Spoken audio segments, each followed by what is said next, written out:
మే 8న అమృత్సర్ స్వర్ణ దేవాలయాన్ని లక్ష్యంగా చేసుకునే పాక్ ప్రయత్నాన్ని వైమానిక రక్షణ వ్యవస్థ ఎలా అడ్డుకుందో ఇండియన్ ఆర్మీ తెలియజేసింది. సరిహద్దు నగరాలు, ఆలయాలే టార్గెట్ చేసింది పాకిస్తాన్. పాక్ ఎత్తులను భారత బలగాలు చిత్తు చేశాయి. L-70 ఎయిర్ డిఫెన్స్ గన్స్తో పాక్ బంకర్లను భారత ఆర్మీ పేల్చేసింది. డ్రోన్ దాడుల నుంచి ఎలా రక్షించాయో కూడా ఆర్మీ చూపించింది. ఆపరేషన్ సింధూర్లో భాగంగా పాకిస్తాన్పై జరిపిన దాడులకు సంబంధించిన మరో వీడియోను ఇండియన్ ఆర్మీ డెమో వీడియోలో క్లియర్ కట్గా కనిపిస్తున్నాయి.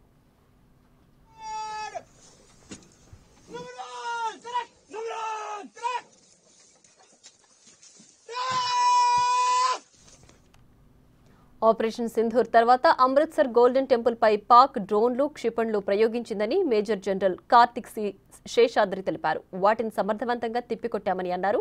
మన ఆపరేషన్ తర్వాత పాక్ దాడులకు పాల్పడుతోందని భారత సైన్యం అంచనా వేసింది. మిలిటరీ టార్గెట్లతో పాటు పౌరులకు చెందిన సదుపాయాలు, మతపరమైన ప్రాంతాలపై రెచ్చగొట్టే చర్యలు ఉండొచ్చని ఊహించింది. గోల్డెన్ టెంపుల్ను లక్ష్యంగా చేసుకునే అవకాశాలు కనిపించాయి. ముందుగానే ఊహించడంతో దానికి అదనపు రక్షణ కల్పించామని అన్నారు.